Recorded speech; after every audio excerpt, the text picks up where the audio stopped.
Halo my bestot. Seperti biasa kita akan melanjutkan alur cerita film yang tertunda di part sebelumnya. Sebelum ke videonya, yang belum subrek, silahkan disubrek dulu dan aktifkan lonceng notifikasinya agar tidak ketinggalan video terbaru dari channel ini.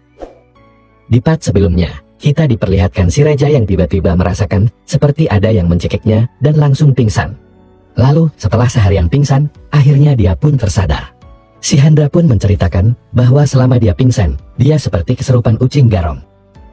Karena takut terjadi apa-apa, si Minto dan Mang Dikin pun sedang memanggil orang pintar ke rumah ini untuk mengobatinya. Setelah keanehan yang dia alami, si Reja masih belum mempercayainya. Dia masih menganggap kejadian yang dia alami itu hanya kecapean saja.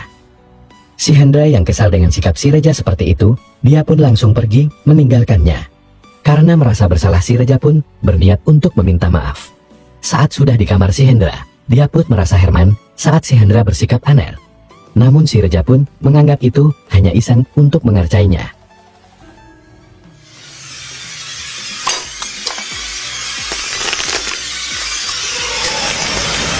Bagaikan debus kuda lumpim, si Hendra yang kerasukan jurik penunggu rumah itu memakan beling seperti kerupuk.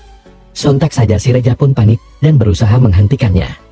Lalu jurik itu pun memperingati si Reja untuk tidak macam-macam, karena ini adalah wilayahnya dan menyuruh untuk membuang kujang itu.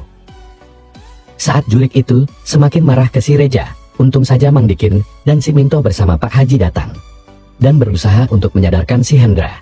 Tidak lama kemudian, setelah dibacakan ayat-ayat Al-Quran, akhirnya si Hendra pun berhasil disadarkan oleh Pak Haji. Agar kejadian yang seperti si Indra alami tidak terjadi lagi, si Minto dan Mang Dikin pun memanggil seorang dukun lokal.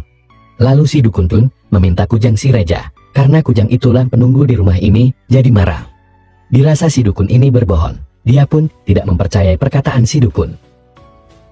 Karena perkataan si Reja yang menyepelekan masalah ini, jelas saja si dukun pun sangat marah. Lalu dia pun melakukan sesuatu ke si Reja, agar dia bisa melihat dengan matanya sendiri apa yang terjadi di rumah ini. Si Reja pun dimasukkan si dukun ke alam gaib agar dia bisa percaya dengan adanya makhluk halus. Si Reja pun kaget karena saat membuka matanya dia sudah sendirian. Lalu dia pun pergi mencari si Indra dan yang lainnya. Namun dia pun ketakutan dan bergegas pergi saat pintu bisa terbuka sendiri. Dia pun sangat senang saat ada seseorang yang membukakan jendela. Dia pun mengira itu si Indra. Sontak saja dia pun sangat kaget saat tahu ternyata itu adalah jurik yang penuh luka yang merasa terganggu dengan kujangnya. Si Reja yang ketakutan pun bergegas pergi dari kamar itu.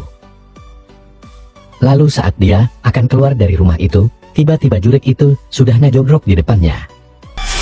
Kenapa kamu gak mau dengerin aku, Za?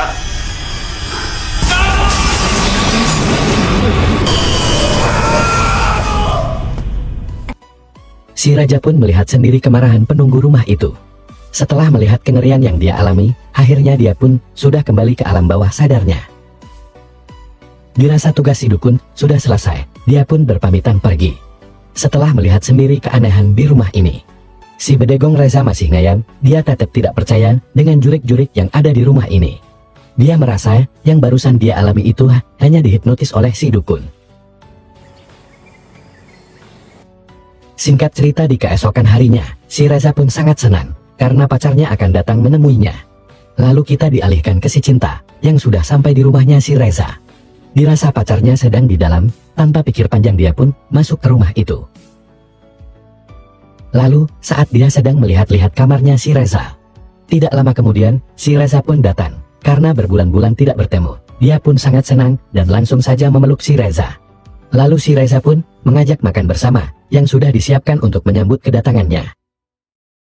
Singkat waktu saat dia membuka tudung makanan, dia pun merasa heran karena yang disiapkan pacarnya itu bukan makanan tetapi sesajen.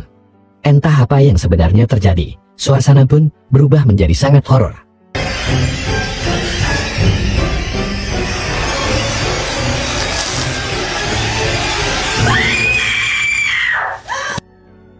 Si Cinta pun semakin ketakutan saat si Reja membebekkan wajah di hadapannya. Si Cinta yang ketakutan pun bergegas pergi. Lalu saat di luar, dia pun bertemu dengan si Reja yang asli. Si Reja pun merasa keheranan melihat pacarnya itu sangat takut kepadanya. Si Reza pun mencoba untuk menenangkan pacarnya itu. Namun dia yang masih trauma pun masih takut dan bergegas pergi. Setelah kejadian yang dialami oleh pacarnya, akankah membuatnya percaya dengan adanya Jurik? Harap tenang Bestot, nanti akan Kakang bahas di part selanjutnya. Terima kasih yang sudah menonton. See you next, bye-bye.